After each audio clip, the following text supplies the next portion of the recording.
Hermanos, el Señor les bendiga. Amén. Pueden sentarse. Gloria a Dios.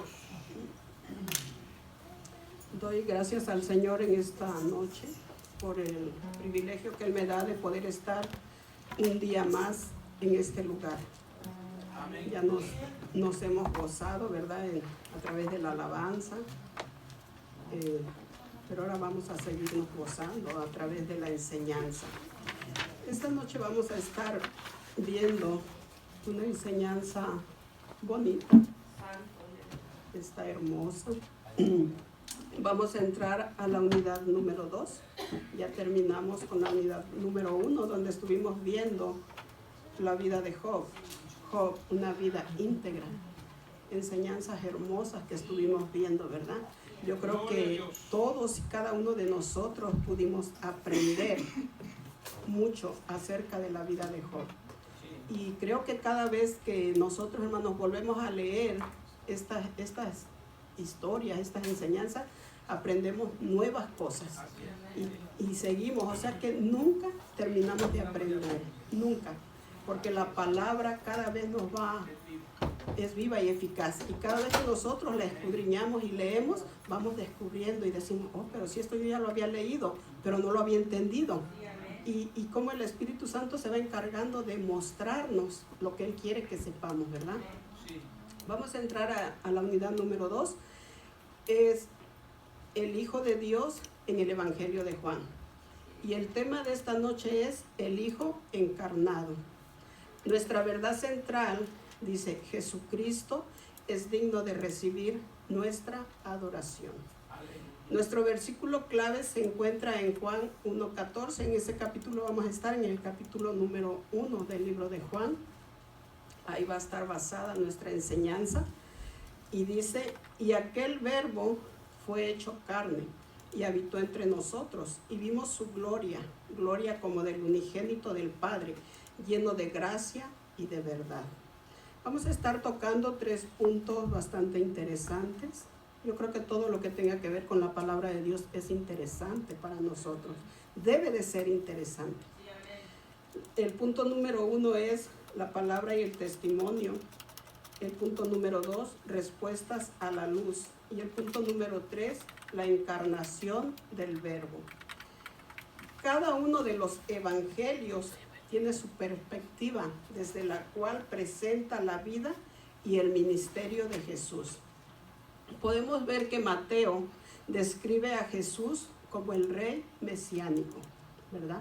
Y se cree que es un evangelio que fue escrito, era para los judíos, pero es para nosotros también en estos tiempos. Marcos presenta a Jesús como el siervo sufriente, un evangelio dedicado a los cristianos perseguidos en aquel tiempo. Lucas lo presenta como el Salvador, como divino y humano, un evangelio para los gentiles, dice, pero pues es para nosotros.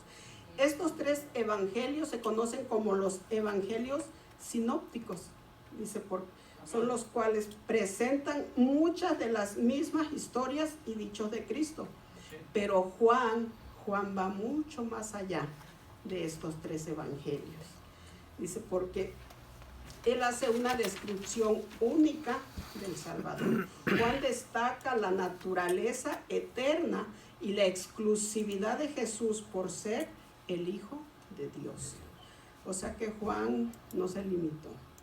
¿Y quién mejor que él que vivió, que anduvo con Jesús, que experimentó la presencia de Jesús en su vida? Más adelante vamos a ir viendo cómo Juan fue transformado por el poder de Dios. El escritor de este evangelio fue el apóstol Juan, quien junto a Pedro y Santiago conformaban el círculo íntimo de Jesús. Eran 12 apóstoles, ¿verdad? Pero estos 3 eran más allegados, eran los que siempre estaban en todos los eventos donde Jesús estaba, ahí estaban ellos. Era, dice, el grupo íntimo, el círculo íntimo de Jesús. Juan, el discípulo a quien Jesús amaba, así se hace llamar él. Ya después él se hace llamar el discípulo a quien Jesús amaba. O muchos lo conocen como el discípulo amado, ¿verdad? Fue Él el que se recostó en el pecho de Jesús. Por eso yo digo que la manera que Él tiene para expresarse de Jesús es que Él lo experimentó, lo vivió, y de esa manera Él puede expresarse de esta manera del Señor. A diferencia de los demás evangelios, Juan se remonta al pasado eterno, cuando Jesús, no encarnado, siendo el Verbo, creó el universo. Y esto lo vemos en Juan 1, verso 3. Ahorita lo vamos a leer. De ese modo, Juan destaca la gloria de Cristo como el Hijo de Dios desde su misión como el Cordero de Dios. Juan menciona la palabra vida 36 veces, recalcando que en Él estaba la vida, refiriéndose a Jesús, y que la vida era la luz de los hombres. También escribió que todo aquel que en Él crea no se va a perder, no se perderá, sino que tendrá derecho a la vida eterna, ¿verdad? Juan emplea la palabra Padre 122 veces para referirse a Dios y conecta este término afectivo a la relación de amor divino que nosotros podemos experimentar con Jesús. Esta unidad se enfoca en el Hijo de Dios según el Evangelio de Juan. Por esta razón, quizá usted notará que aunque no veremos los sucesos de la pasión de Cristo, sí analizaremos la importancia espiritual de su muerte, resurrección y ascensión. De allí que cada vez es más importante que los cristianos sepamos quién es Jesús y por qué es diferente a los demás líderes religiosos. Nosotros sabemos quién es nuestro amado Salvador, ¿verdad? Y la grande diferencia que hay entre los líderes religiosos. ¿Por qué? Porque Él venció a la muerte. Él es nuestro Salvador. Los líderes, como sabemos en muchas otras religiones, ¿verdad? Ahí está Buda, ahí está Confucio, hay otros tantos que eran líderes, tenían multitudes que los seguían y los siguen hasta el día de hoy. Pero que esos líderes murieron y ahí se quedaron. Pero nuestro amado Salvador no. Él venció a la muerte con poder. Es necesario que nosotros, los creyentes, entendamos lo que dicen las Escrituras acerca de quién es Jesús y cuáles son sus enseñanzas. El Evangelio de Juan es una valiosa fuente que nos prepara para dar razón de nuestra fe. Juan, como testigo presencial, incluye una descripción extensa de la cena en el aposento alto. Solamente él lo registra. Y registra varios sucesos que condujeron por último a la resurrección. Y que la prueba culminante de que Jesús es quien él afirmó ser, el Hijo de Dios. Nuestro punto número 1 dice la palabra y el testimonio. Vamos a estar viendo en Juan capítulo 1, del verso 1 al verso 8. Dice la palabra del Señor en el nombre del Padre, del Hijo y del Espíritu Santo. Voy a leer el verso 1 y el verso 2. Dice, en el principio era el Verbo, y el Verbo era con Dios, y el Verbo era Dios. Este era en el principio con Dios. Aquí se está refiriendo a Jesucristo, ¿verdad? Él ha existido desde antes de la fundación del mundo. Él es eterno porque Él es Dios. Amén. Es Dios. Así es. Entonces, Él no tiene principio, no tiene fin. Amén. Por eso Él dice, en el principio era el Verbo. Ahí estaba el Verbo desde el principio. Y el Verbo era con Dios. Y el Verbo era Dios. Ahí está la clave y ahí está más claro, no nos lo puede dejar, ¿verdad? Para dar comienzo a su evangelio, el apóstol Juan vuelve su mirada al principio mismo del universo. En Génesis 1:1, Juan identifica a Jesús como el Verbo que ha coexistido eternamente con el Padre. ¿Por qué? Porque Jesús es Dios. Solamente aquí lo vamos a estar viendo al Verbo encarnado, ¿verdad? ¿Cómo fue que llegó a este mundo? ¿Cómo fue que se encarnó para venir a este mundo? El verso 3 dice, todas las cosas por Él fueron hechas, y sin Él nada de lo que ha sido hecho fue hecho. En Él estaba la vida, y la vida era la luz de los hombres. Como Dios que es, es el creador, como Dios que es Jesús, es el creador y es la fuente de vida. Sí, amén. Primeramente de la vida física, pero aún lo más importante, de la vida eterna. Sin Él no hay vida eterna. Por eso de ahí que Juan 3:16 dice, de tal manera amó Dios al mundo, ¿verdad? Que dio a su Hijo unigénito. ¿Para qué? Para que todo el que en Él cree no se pierda, sino tenga vida eterna. Es a través de Jesús que nosotros tenemos esa esperanza de que vamos a ir a vivir eternamente con Él. Pero vemos que el verso 4 nos habla y también nos dice que Jesús es la luz del mundo. Es esa luz que vino a disipar la tiniebla espiritual en que se encontraba la humanidad. Y yo diría, en ese tiempo en que Jesús vino, verdaderamente Él vino a mostrar, ¿verdad?, que Él era la luz. Pero esas tinieblas siguen existiendo hasta el día de hoy. Porque toda la creación, toda la humanidad, que por una o por otra razón no ha querido reconocer a Jesucristo como su Salvador, sigue viviendo en tinieblas. Amén. Entonces, es a través de Él que solamente podremos tener y podremos disfrutar de esa luz admirable y verdadera que es Jesús.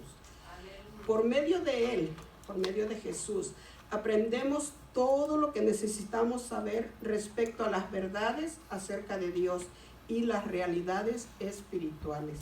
En el verso 5 podemos ver que nos habla del conflicto que había entre las tinieblas y entre la luz y las tinieblas. Vemos cómo las tinieblas prevalecían, ¿verdad? Pero podemos ver que la luz pone al descubierto la oscuridad. Y eso yo creo que como seres humanos que somos, nosotros podemos ver que cuando en un lugar muy oscuro se prende la luz o llega la luz, las tinieblas desaparecen. Y eso fue lo que Cristo vino a hacer a este mundo. Él vino para que este mundo tuviera luz. Él es la luz del mundo, así se representa a Él, así lo dice y así lo creemos nosotros, ¿verdad? Él vino para abolir también el pecado de la humanidad. Pero vemos que la humanidad hasta el día de hoy no ha querido. Muchos han aceptado, ciertamente, pero hay muchos que siguen rechazando la oferta, el regalo maravilloso que Dios les ofrece, que es la salvación, que es el traer esa luz a sus vidas.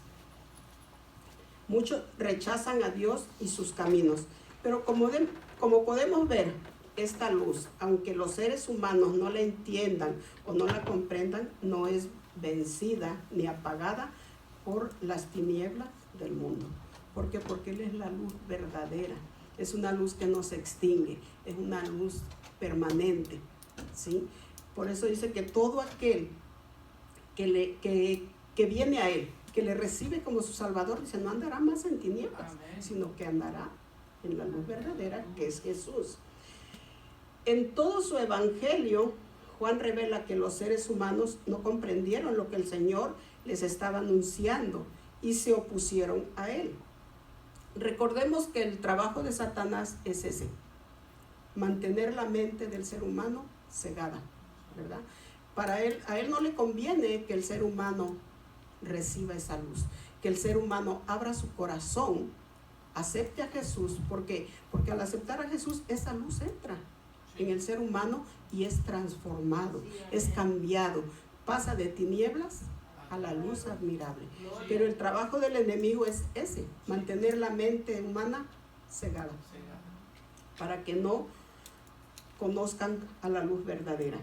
Él siempre va a tratar de impedir que la luz se abra paso a través de las tinieblas en la mente humana, para que estos no vengan a la luz y encuentren en ella la vida eterna.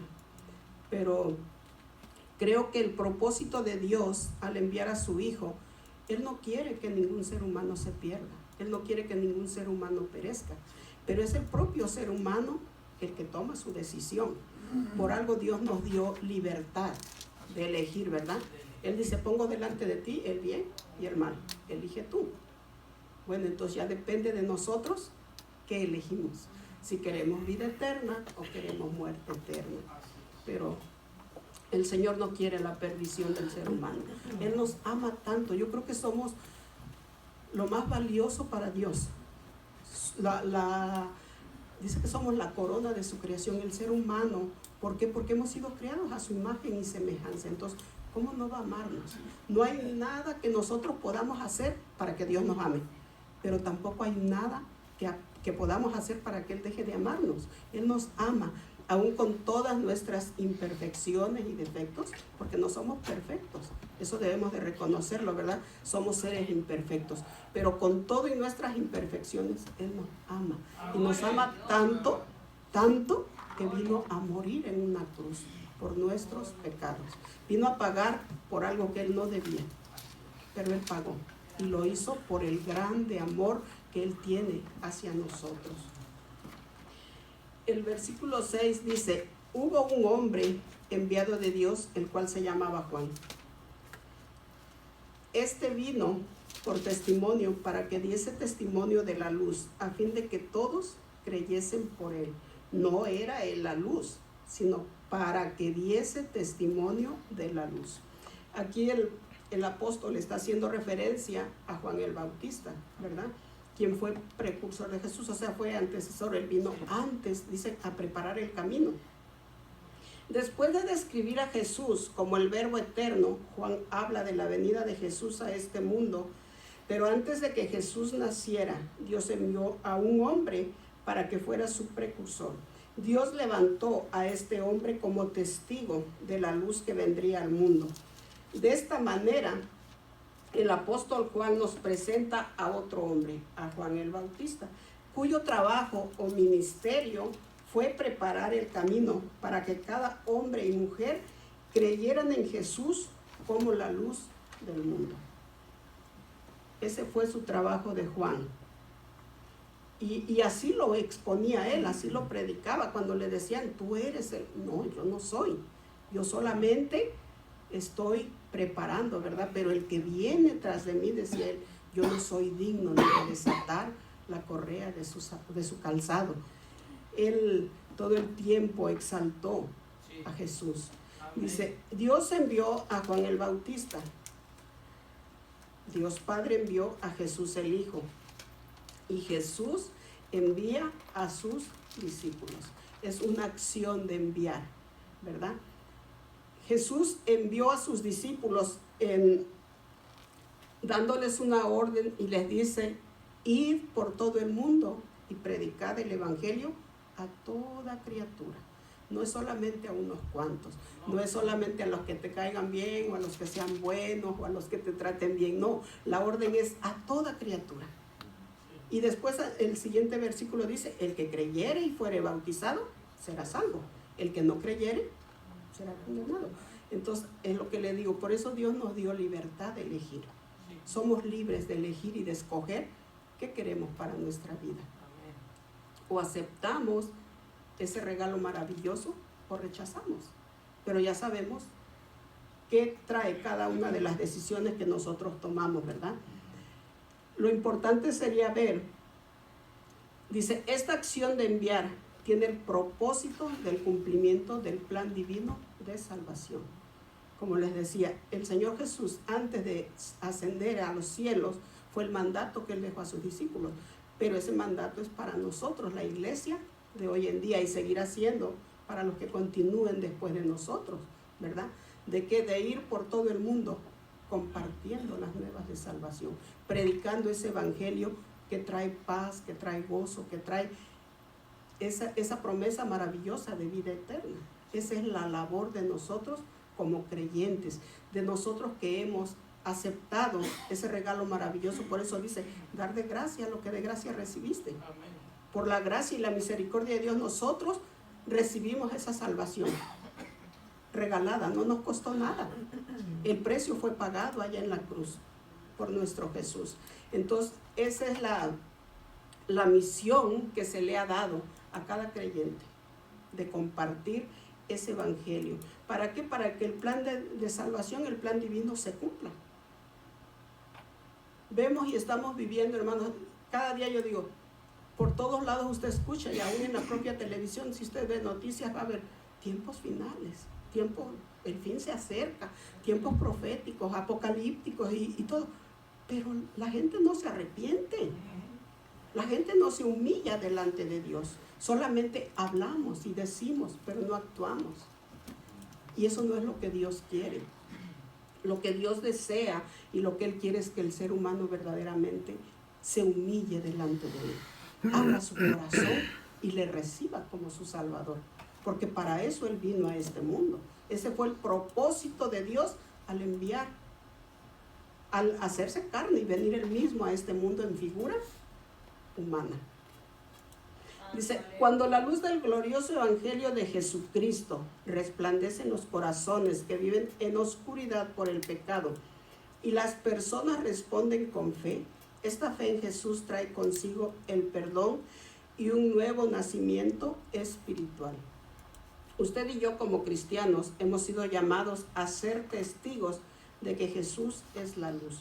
Con nuestras palabras y acciones debemos de señalar o enseñar a los demás el camino hacia Jesús el Salvador. Es lo que les compartía. Ha sido un mandato que el Señor ha dejado para nosotros. Y de hecho Mateo también recalca y dice que nosotros somos la luz del mundo. Así, y somos la sal de la tierra y somos la luz del mundo. ¿Por qué? Porque si verdaderamente nosotros hemos recibido a Cristo como nuestro Salvador, dice que debemos de reflejar a Cristo en nuestras vidas. Y si Él es luz, bueno, esa luz tiene que reflejarse en nosotros para que verdaderamente el mundo que no conoce vea y crea, ¿verdad? Que hay un Dios, que hay un Salvador que los ama y que está esperando que ellos abran su corazón a Él. Si tienen algo para comentar, hermanos, con libertad pueden hacerlo. Si alguien quiere compartir, quiere comentar, hay libertad. Es una enseñanza y estamos todos para aprender. Si no lo hay, voy a pasar al punto número 2, que son respuestas a la luz. Y voy a estar leyendo del verso 9 al verso 13. Dice, aquella luz verdadera que alumbra a todo hombre venía a este mundo. En el mundo estaba y el mundo por él fue hecho, pero el mundo no le conoció. Mire qué palabra, ¿verdad? Las palabras de Juan.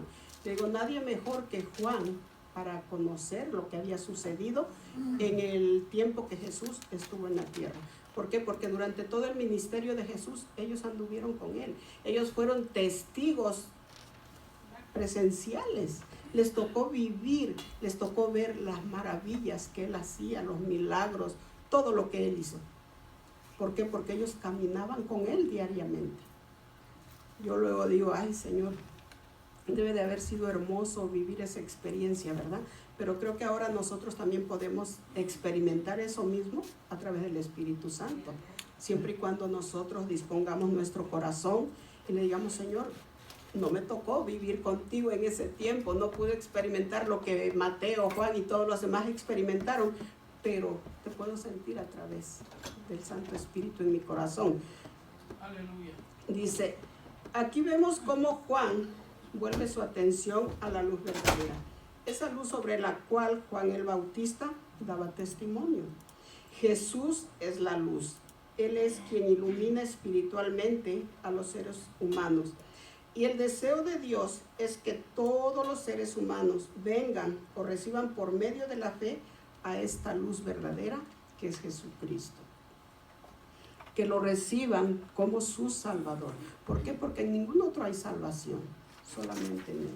Solamente a través de Él es que el ser humano puede recibir salvación. Mas, sin embargo, podemos ver que hay muchos que aún no conocen a esta luz verdadera, a causa de la ceguera espiritual que produce el pecado. Sabemos que el pecado nos separa de Dios, ¿verdad?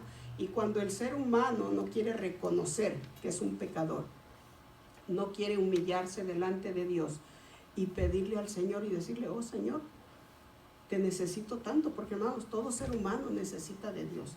Fuimos hechos y creados por Él para vivir apegados a Él, no para vivir lejos de Él, sino vivir cerca de Él. Y cuando nosotros estamos lejos, cuando vivimos lejos, nuestra vida es un desastre. Nuestra vida no puede ser una vida como Él quiere que vivamos. Pero para eso, cuando el ser humano reconoce su necesidad que Él tiene de Dios, se arrepiente y viene a Él, es cuando esa luz verdadera entra en ese ser humano y cambia, transforma la vida. Vemos que el verso 11 dice, a lo suyo vino y los suyos no le recibieron. El apóstol Juan aquí se refería al hecho de que muchos en el pueblo judío no aceptaron a Jesús. Ellos ya habían recibido la palabra de Dios por medio de Moisés y los profetas, pero ahora el Padre quería que ellos abrieran su corazón a Él. Mas sin embargo, ellos no lo hicieron, pues no fueron capaces de recibir a Jesús como su Rey. ¿Por qué? Porque sabemos que Dios eligió a ese pueblo para venir a mostrarse, ¿verdad? Para ahí nacer. Pero el pueblo, lo que él esperaba, él era un rey que naciera en un palacio, no un rey que nació en un pesebre. Y por eso decían, no puede ser. Es que no, ¿cómo va a ser que un rey venga a nacer ahí entre los animalitos? Pero yo creo que el plan de Dios era mostrarle a la humanidad lo que Él quería, cómo nosotros viviéramos. Por eso Él dice, aprende de mí, que soy manso y humilde de corazón. Jesús vino a mostrarnos cómo vivir en mansedumbre, cómo ser humildes. Y eso nos debe de motivar a nosotros a mantener los pies sobre la tierra y a no dejar que muchas veces el ego y el orgullo se nos suba y nos elevemos, porque entre más alto nos subamos, más duro va a ser el golpe, ¿verdad? El Señor es claro cuando Él habla y dice, aprendan de mí, aprendan. ¿Por qué? Porque a eso Él vino. Siendo el mismo Rey, siendo ese Dios soberano, majestuoso, todopoderoso, no escatimó en dejar su trono y venir a nacer en esa manera para mostrarnos de qué manera tenemos que vivir. Nadie mejor que Él podía hacerlo. Y lo hizo, pero lo hizo por amor a nosotros, a su creación. Dice, ellos ya habían recibido esta palabra por medio de Moisés y los profetas, pero ahora el Padre quería que ellos abrieran su corazón a Él. Aunque unos respondieron ante Jesús de manera negativa, hubo algunos que sí lo aceptaron, hubo algunos que sí creyeron, y aquellos que lo recibían y creían en Él se convertían en hijos de Dios. Miren qué hermoso. Lo mismo que es para nosotros, por eso dice que cuando nosotros creemos en Él, pasamos a formar parte de la familia. Y dice, nos considera herederos y coherederos con Cristo. Es maravilloso tan solo de pensar, ¿verdad? Que no siendo nadie, no valiendo nada ni nada, el Señor se refiere a nosotros de esa manera. Es hermoso, hermano. O sea, tan solo de imaginárnoslo, eso nos debe de motivar ¿a qué? A seguirle buscando, a seguir adelante, a no mirar, dice, ni a derecha ni a izquierda, sino mirando al frente, a ese amado y bendito Salvador que es el único que nos puede llevar a disfrutar de esa vida eterna. Dice, no nos convertimos en hijos de Dios a partir de nuestra genealogía. No, usted puede tener la mejor genealogía, pero eso no lo hace ser hijo de Dios. Somos creación de Dios, pero una cosa es que somos la creación y otra cosa es ser ya llamados, hechos hijos de Dios. O por nuestro esfuerzo, no hay nada que podamos hacer, nada para poder obtener ese título. Esto sucede solamente a través del nuevo nacimiento espiritual.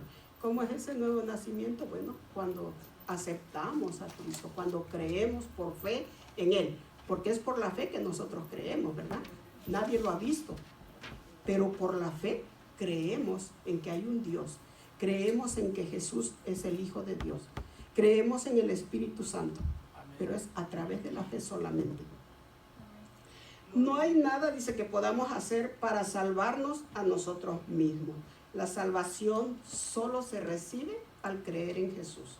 Cuando alguien lo recibe por fe, recibe vida espiritual y se convierte en hijo de Dios. Ahí está la palabra nuevamente recalcándonos que solamente a través de Jesús como podemos obtener la salvación y el derecho a ser llamados hijos de Dios. Dice, hay una pregunta y dice, ¿por qué hay quienes reaccionan de manera negativa al Evangelio? ¿Por qué hasta el día de hoy hay tanta gente que se comporta, o sea, no acepta, no quiere creer, no recibe? Están cegados. Quizá al ver la comparación de lo que es la luz y ver realmente cuál es nuestro comportamiento, vemos que no hay nada, que todo es contrario, pues, y el no aceptar esto nos hace Rechazar, ¿verdad? Otra razón, bueno, otra razón, ¿verdad? Porque una dice Pablo que como no han creído, el velo está puesto, Están cegados. están cegados, pero cuando ya conocen lo que es el Evangelio y sus implicaciones, no quieren asumir el compromiso de apartarse, porque yo lo hablo porque en mi familia, toda mi familia es conocedora del Evangelio, y por años fui solamente yo, ahora ya mi mamá está sirviendo, una tía, dos tías, pero mis hermanos, yo cada llamada los estoy evangelizando, tengo 6 hermanos acá, y cada uno de ellos les estoy hablando, orando por ellos, ministrando, quieren la bendición, pero no quieren Compromiso. entonces, yo por eso digo que, bueno, todos son admiradores y eso es bueno, o el Evangelio es bueno, o Jesús es Dios y lo que sea, pero no quieren entenderse porque el Evangelio implica tomar la cruz. Así Y no es. cualquiera está dispuesto a eso. Exactamente así es. Y otros tantos también, hermanos, que en algún tiempo, ¿verdad?, han conocido, han caminado, han andado y luego se han apartado, ¿verdad?, se han desviado. Como digo, Pero Pedro, a dura es esta palabra. es duro, ¿no? Y sabemos que servir a Dios no es fácil, no es fácil, ¿verdad? Pero también sabemos que si tenemos nuestra confianza puesta en Él siempre se va a encargar de capacitarnos, de fortalecernos, de ayudarnos para que podamos seguir adelante. Porque yo digo, en mi caso, yo lo digo por mí misma, ¿verdad? Siempre tengo muchas cosas en contra y me toca a veces luchar con cosas que luego le digo, Señor, si tú no me sostienes y si tú no me ayudas, lo más fácil sería pues decir, Sí. mejor tiro la toalla, ¿verdad? Porque son muchas luchas, pero hasta el día de hoy el Señor ha sido fiel y sé que si Él me ha sostenido hasta el día de hoy lo seguirá haciendo, porque esa es promesa de Él. Y para cada uno de nosotros, hermanos, como seres humanos todos tenemos luchas, tenemos batallas, y a veces dentro de casa, en la misma familia, ahí es donde está más dura la lucha, pero es más grande el que está con nosotros. Él tiene todo el poder para apagar, dice, todos los dardos que el enemigo lanza. Así es de que no nos queda más que seguir confiando en Él y seguir adelante. Y viendo esta palabra digo, Señor, yo me la leía y leía el capítulo no sé cuántas veces, gozándome junto con Juan, y digo, ay Señor, qué hermoso. Mire, hay algo interesante en la vida de Juan. Cuando Juan viene que es llamado y es a formar parte de los 12, él era llamado el Hijo del Trueno. Y ya desde el apodo que él tenía nos podemos imaginar el por qué era, ¿verdad? No ha de haber sido porque era bueno, debe de haber tenido un carácter tremendo para ser llamado el hijo del trueno, pues explosivo y no sé cuántas cosas más. Pero cuando él termina ya escribiendo en Apocalipsis y aquí en este libro y en las epístolas, ya es el discípulo amado, el discípulo a quien Jesús amaba. O sea, ¿qué es lo que Dios hace? ¿Verdad? Cómo Dios transforma a los seres humanos. Y así como Juan, hay muchísima gente que ha venido a los pies de Cristo, que antes eran lo peor, se pudiera decir, ¿verdad?, de la escoria de este mundo, y Dios se encarga de transformar. Así es de que no nos cansemos de seguir pidiendo al Señor por nuestra familia, porque por muy duros que sean, Dios tiene el poder para romper esas piedras duras y para transformarlas en algo bueno, en vasijas de barro que puedan servirle a Él, porque para eso fuimos creados, para servir a nuestro Dios, para adorarlo, para exaltarlo. No fuimos creados nada más para venir a este mundo a ver qué pasa y a ver, no. Dios nos creó con un propósito, pero cuando el ser humano vive alejado de Dios y no permite que Dios entre a su corazón para mostrarle lo que Él quiere mostrarle, pues por eso viven en esa condición, porque están alejados de Dios. Pero el Señor tenga misericordia y que un día ellos puedan verdaderamente venir a esa luz verdadera, venir al conocimiento de la palabra, porque en esa palabra hay poder. Amén. Nuestro punto número 3 dice la encarnación del verbo. Dice el versículo 14, dice, y aquel verbo fue hecho carne y habitó entre nosotros, y vimos su gloria, gloria como del unigénito del Padre, lleno de gracia y de verdad. Juan dio testimonio de él y clamó diciendo, este es de quien yo decía, el que viene después de mí es antes de mí, porque era primero que yo. Ahí está nuevamente hablando Juan el Bautista, ¿verdad? Aquí podemos ver cómo ahora Juan vuelve la atención al verbo encarnado. En el verso 14. La palabra encarnación describe la manera en que Jesús, el Hijo de Dios, llegó o vino a este mundo como ser humano, como el verbo hecho carne. Como ya les compartí, él nació como cualquier bebé, pequeñito, fue desarrollando, fue creciendo hasta llegar a la edad que tenía que ejercer su ministerio. Durante el tiempo que Jesús estuvo en la tierra, hubo algunos que recibieron un pequeño destello de su gloria, de su gloriosa naturaleza divina. Y uno de ellos fue Juan. Es lo que les decía. Qué privilegio el del Juan poder estar recostado en el pecho de su amado Salvador. Pero mire, también el atrevimiento, porque déjenme le digo, Juan y su hermano mandaron a la mamá a pedirle a Jesús que cuando ellos quería que uno a la derecha y otro a la izquierda estuvieran, o sea que eran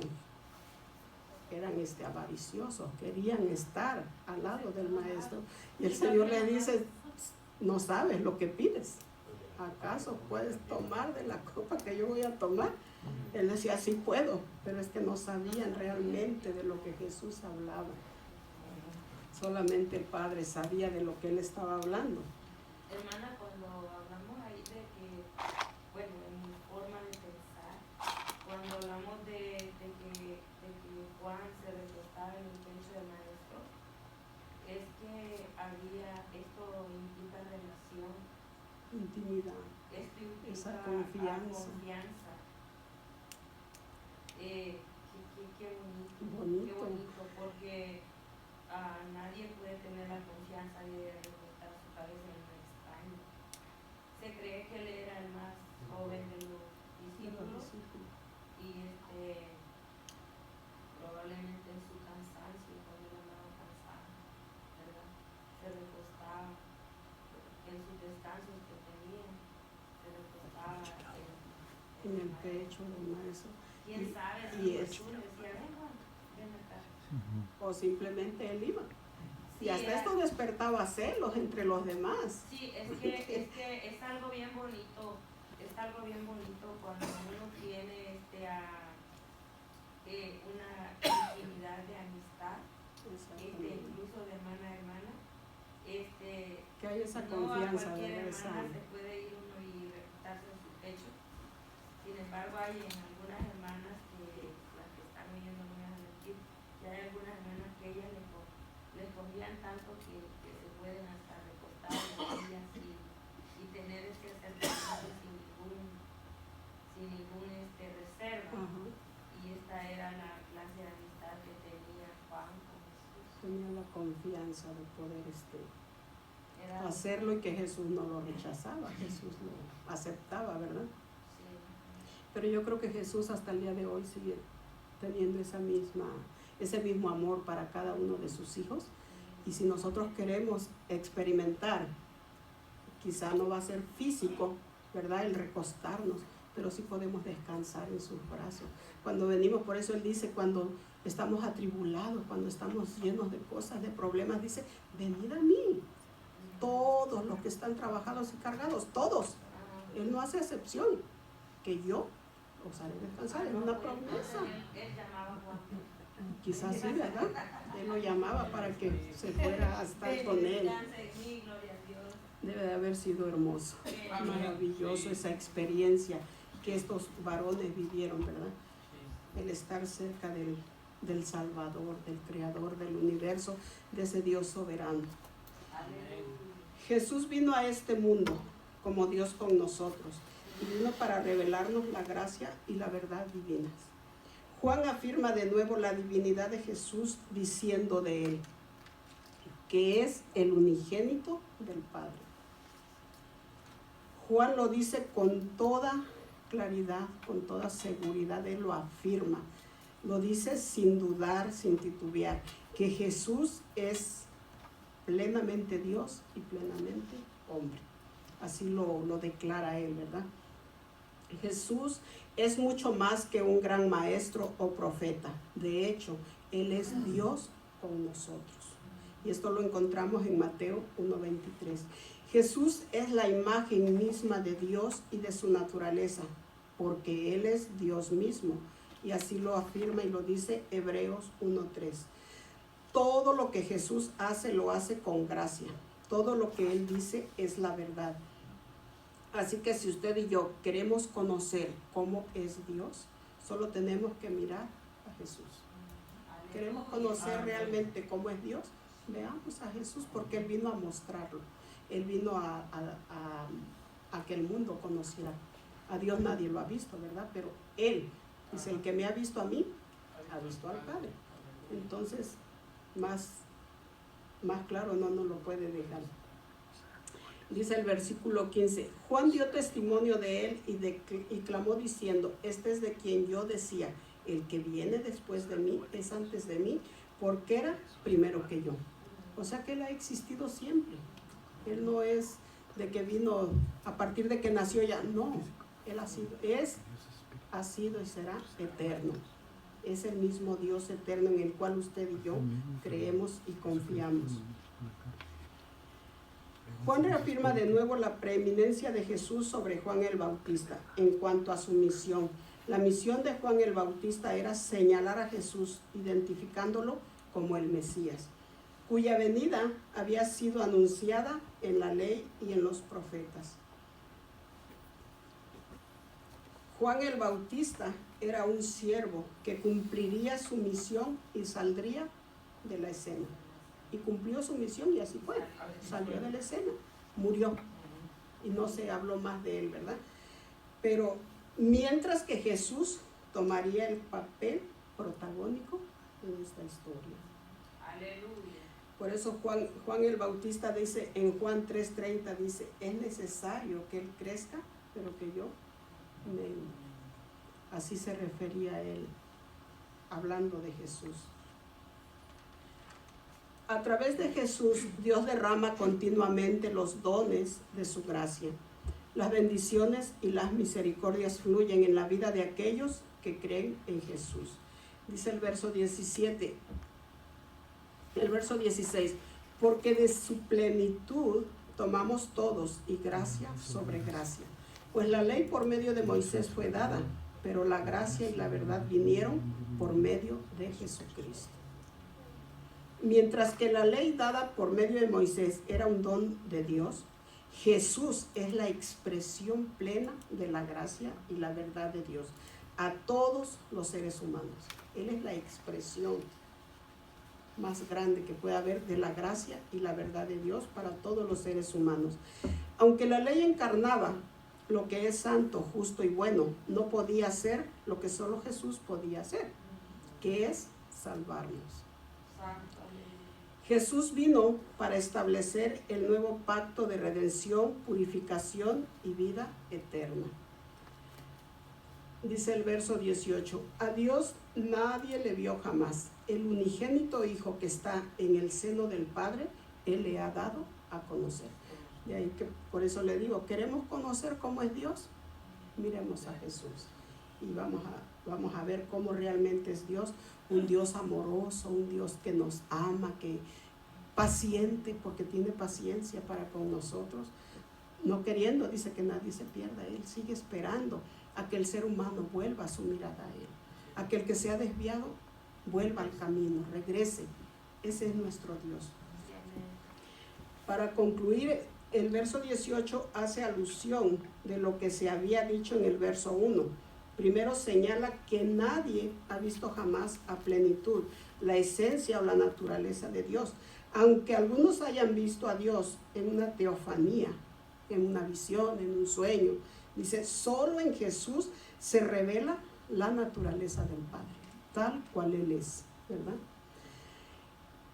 En el verso 18 se revela la misteriosa relación entre el Padre y el Hijo.